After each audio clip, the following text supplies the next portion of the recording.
Welcome back to Von Blues Boxing. What's going on with everybody, man? So I wanted to give my predictions for the Derek Chisora and Joseph Parker card on May 1st. Is on the zone. It'll be 11 o'clock our time, Pacific time. So pretty damn good card. We got Chris Eubanks. He's fighting Morrison, and we also got Craig Dimitri Bivol, light heavyweight champion, and one of the best light heavyweights in the world returning. He'll be fighting Craig Richards. And then we got in the co-main event, we got Natasha Jones versus I believe lightweight unified champion Kate Taylor. And yeah, and then in the main event we got Derek Chisora versus Joseph Parker. So just wanted to give my predictions on this whole card instead of just the Chisora and Parker fight. I want to give my predictions on this whole card. So we got Chris Eubanks Jr. He's returning. It's been a while since we've seen Chris Eubanks Jr. fighting. He's fighting Morrison. Morrison has been around for a minute. Lost to Tyan Booth. Lost to I think he lost to who else? He's lost to Jason Wilborn. He's lost some fights. He's on like I think a 6-fight winning streak. So he's coming in there, on a nice little win streak and some confidence, but he hasn't fought anybody remotely to Chris Eubanks Jr. level. And just kind of a stay busy fight for Chris Eubanks Jr. I expect Chris Eubanks Jr. to get the win in this fight, and I expect him to get Morrison out of there within 6 to 7 rounds. Eubanks should be impressive in this fight. It's been a while since he's been in the ring, but I think he should get what's the name out of there? Fairly easy. He should get Morrison out of there. So I'm going with 6 to 7 round knockout for Chris Eubanks, and then in the next fight we have Dimitri Bivol versus Craig Richardson. So Craig Richardson is 16-1. He lost to Frank Bugolani. Bugolani has been a veteran, been around for a while. Lost to him. That's the only loss he has on his record. And he's been on a little bit of winning streak, but he's never been at this level of Dimitri Bivol. It's just basically a comeback fight, stay busy fight for Bivol. I expect Bivol to have a little bit of ring rust early on. I think Bivol is going to take him some time to get Craig Richards out of there, but I think Bivol will stop Craig Richards by 8th round. 8th round, he'll get Richards out of there. It's just going to take him some time. I think the few couple rounds, he has some ring rush, just trying to adjust, getting back to the ring and getting the feel of it, and he'll figure out Richards, and I just think Bivol will get him out of there. Dimitri Bivol is at a high level. I hope after this fight, Bivol could fight somebody like Gilberto Ramirez, or possibly the fight that I think all the light heavyweight fans want to see, Artur Beterbiev and Dimitri Bivol. Like that's the fight right there. So I expect Bivol to get him out of there in 8 rounds. I think a little ring rust will show because Bivol ain't been in there in a while, so I think it'll be a little ring rust. Then in the co-main event, we got a little bit of a rivalry. They have a past in the history. I believe in the amateurs they fought, Natasha Jones and Kate Taylor. Kate Taylor is one of the best female fighters in the world. She's either ranked 1st or 2nd. Whatever you think in your opinion. Me, I got Carissa Shields #1. That's just my opinion.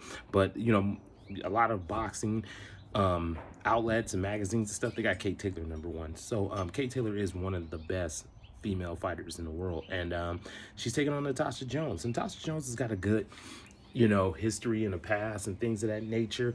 But in this fight, I think Kate Taylor will get the win. I think she'll get a unanimous decision.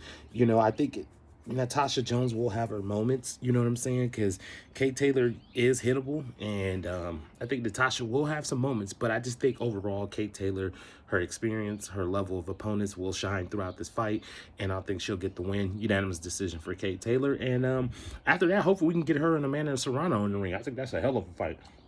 Or maybe her and Cecilia Brækhus can get in again. She beat Cecilia Brækhus. Maybe they can do it at 140.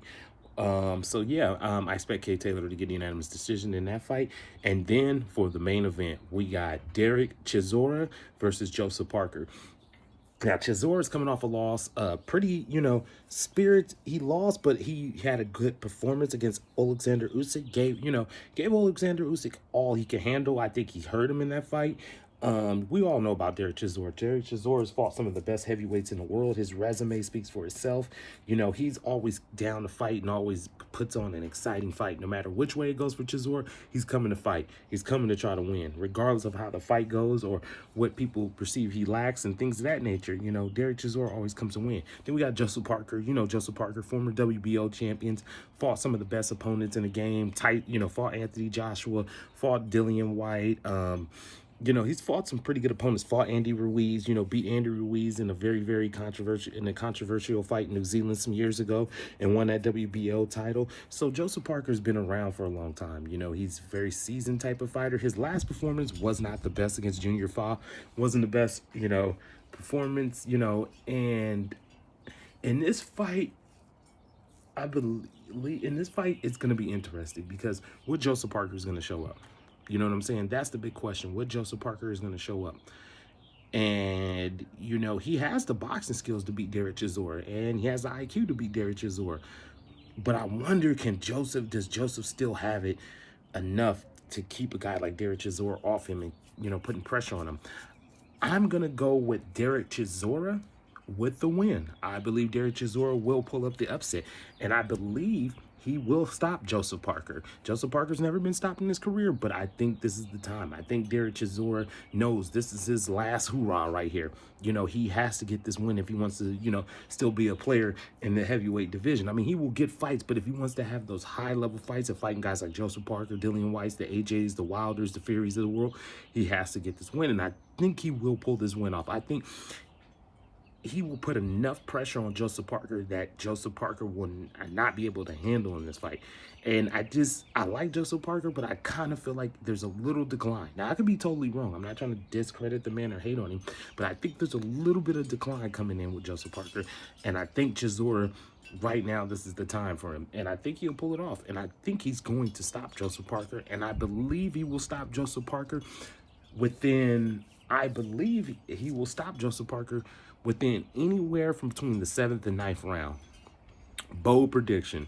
But I just think that Derek Chisora has been on, you know, he's fighting these level opponents, putting on good performances and things of that nature. I think he has enough.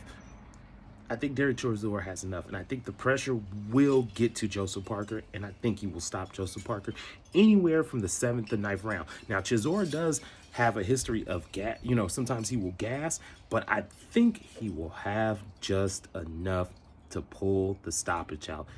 7th to 9th round stoppage coming from me, Derek Chisora with the win. So those are my predictions, and yeah. So y'all be good, y'all be safe. Von Blues Boxing. I'm out.